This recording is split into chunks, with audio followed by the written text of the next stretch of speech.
Hello guys, तो आपका स्वागत है मेरे चैनल रिव्यू फ्रॉम अकला में। हम आज बात करेंगे एक एनिमे जो ऑन गोइंग है, जिसका नाम है the dark history of the reincarnated wellness.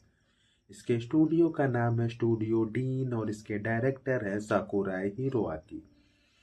इसका भी एपिसोड 9 आया है, जिसका नाम है सेल्फ वालेशन इज अनरिलायबल। तो देर न करते हम इसकी स्टोरी पे आते हैं। तो इसकी इसकी स्टोरी चालू होती हमारी विलनेस इयाना टच प्रिंसेस को फेस कर रही है, और वो उसे ऐसा शो करती है, पर उसके पास बहुत पावर है, पर उसके पास कोई पावर नहीं है। वो बस टाइम खींच रही है जिससे वो सेव हो जाए।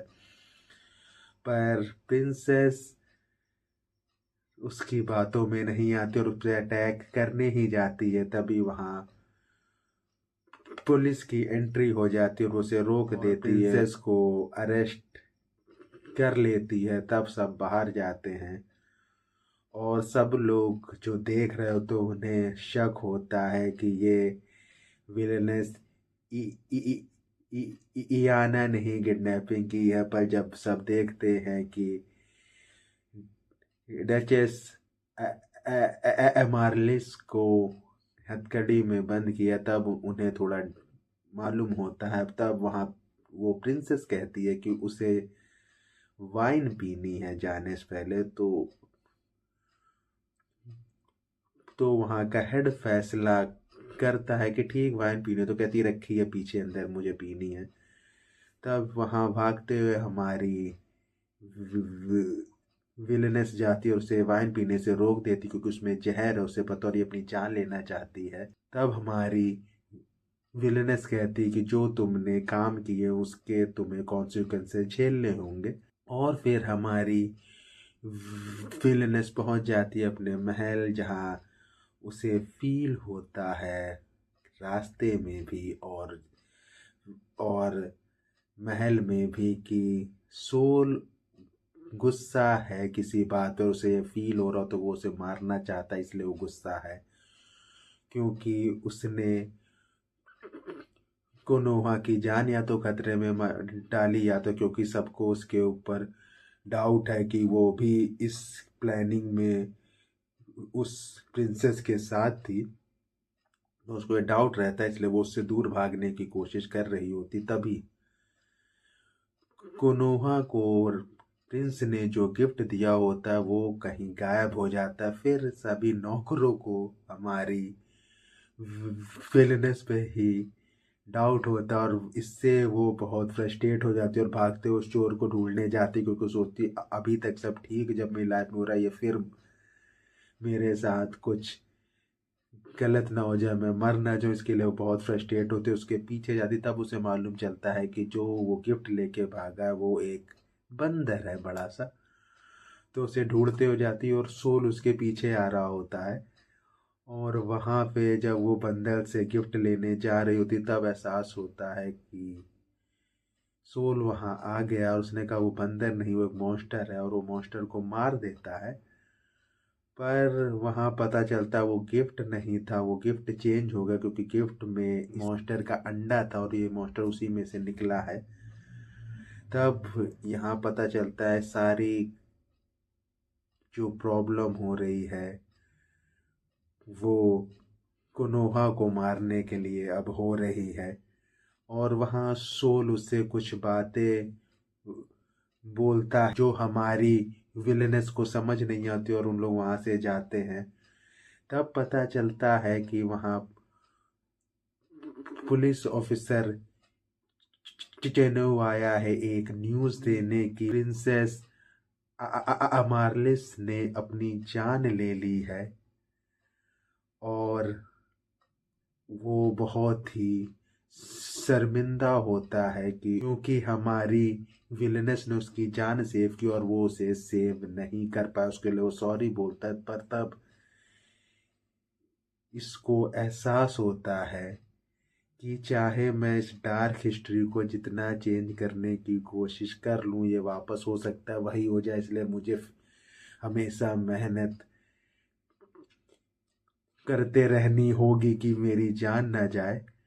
तब शो होता है एक मिस्टीरियस कैरेक्टर, वो या इस नेशन को या इयाना को या कोनोहा को बर्बाद करना चाहता है।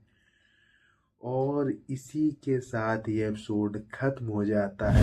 तो इसका मैं रिव्यू करूँ, ये एपिसोड बहुत ही इंटरेस्टिंग है, क्योंकि एपिसोड 8 में के लास्ट में मुझे उम्मीद थी कि इस बार अब कोई कोई मैजिक होगा, क्योंकि इस बार हो सकता है शो हो जाए हमारी मेन कैरेक्टर की पावर कि चाहे इसको आइडिया नहीं कि इसकी पावर क्या हो सकती, क्या पता इसकी कोई पावर हो जिससे अब ये जब यहाँ पावर भयंकर रूप से बाहर आए फिर ये शो हो यार रियल स्टोरी। पर ऐसा कुछ नहीं होता, कॉमिक वे में वो बस टाइम रोकने की कोशिश कर रही होती है और वो काँप रही होती है, बस उसके फेस में डायलॉग होते। तो ये कहानी से मुझे एक्सपेक्टेशन नहीं थी, वो एकदम इंटरेस्टिंग था। और फिर नए कैरेक्टर की एंट्री, उसको भी शो, उसका फेस कुछ नहीं हम लोग को शो किया है कि उसका नाम क्या है, पर अब कहानी फिर एक मोड़ ले रही। इसको देख के वैसा ऐसा फील हो रहा है कि इसका सीजन 2 बहुत जल्द आएगा, क्योंकि कहानी में जितने फास्ट इन लोग चेंज ले रहे हैं। और कहानी जैसे अभी एपिसोड 9 जाते जाते एपिसोड 3 और आएंगे, तो उसमें हो सकता है कहानी और इंटरेस्टिंग होती जाए और सीजन 2 के लिए वोटिंग चालू हो जाए। और सीजन 2 है, पर अभी हम इसकी बात करते हैं। तो एक तो स्टोरी में जो कॉमिक वे डालना नहीं भूलते इन लोग, ये बहुत ही अच्छा है। चाहे उसे हल्का फुल्का मालूम हो गया वो पहले की जो लेडी थी वो लेडी नहीं है, वो इस वर्ल्ड में आके विलनेस हो गई है, तब भी वो उस प्रकार से रिएक्ट नहीं कर पा रही होती है। ये बहुत ही इंटरेस्टिंग है कि वो इतना सब देखने के बाद उसमें कुछ चेंज नहीं आ रहा है। और जैसे उसे लोग देखते हैं ये इतना कॉमिक वे में कि उसको ये लगता है मैं सेफ हूँ, तब लोग उसके ऊपर डाउट मारते हैं और कुछ ना कुछ हो रहा होता है। और इसमें ज़्यादातर ये है वो खुद ही कुछ सोच रही होती है कि क्या पता इस चीज़ से मेरी मौत हो जाए, इस चीज़ से। तो ये कॉमिक वे में जो वो सोचती है वो बहुत ही अच्छा। और इसमें मुझे सबसे अच्छा सीन लगा उसकी फ्रेंड मेनोवा का 10 सेकंड का रोल, वो जैसे बोलती है और जैसे कहती मेरे साथ जो हुआ मैं उसके लिए क्लेम मारूंगी पैसे के लिए। तो ये छोटा सा उसका सीन है, पर वो इतना फनी सीन इन लोग डाला है, पर मुझे नहीं पता इन्होंने क्या सोच के, राइटर और डायरेक्टर का क्या आइडिया होगा, पर बेस्ट आइडिया था ये। और जो अब कहानी में ला रहे हैं मिस्ट्री सस्पेंस, ये बहुत ही अच्छा। और पर इसमें बहुत सी ऐसी चीज़ें थी जो हमें मालूम था, ये हमें आइडिया था कुछ होगा। जैसे सोल हमारी हीरोइन पे क्यों गुस्सा है, क्योंकि उसने उसका साथ नहीं दिया, उससे हेल्प नहीं मांगी, हर चीज़ अकेले करनी चाहिए क्योंकि सोल उससे प्यार करता है। इसमें योमी का उतना कुछ शो नहीं हुआ, पर योमी का वहाँ होना, चाहे 20 सेकंड के लिए वो एपिसोड में, पर उसकी एक छाप छूटती है कि Yomi is not a normal character और ओनली साइड कैरेक्टर, उसका कोई भयंकर रोल होने वाला है। अगर मैं इस एपिसोड 9 को रेट करूं, 10 में से 8 दूंगा मैं, क्योंकि कहानी से जो हम दूसरों को नहीं पता, मैं जो सोच रहा था कि कहानी ऐसे जाएगी वो कहानी बिल्कुल नहीं जाती है, एकदम बदल दी। मुझे लगा था पावर मिलेगी, वो नहीं मिली। कहानी थोड़ी देर के लिए प्रेडिक्टेबल होती है, पर उसके बाद जो मिस्ट्री मैन की एंट्री है और जो कहानी का पेस डाल दिया है वो बहुत ही अच्छा है। तो इसी के साथ ये रिव्यू ख़त्म करते हैं। Bye bye.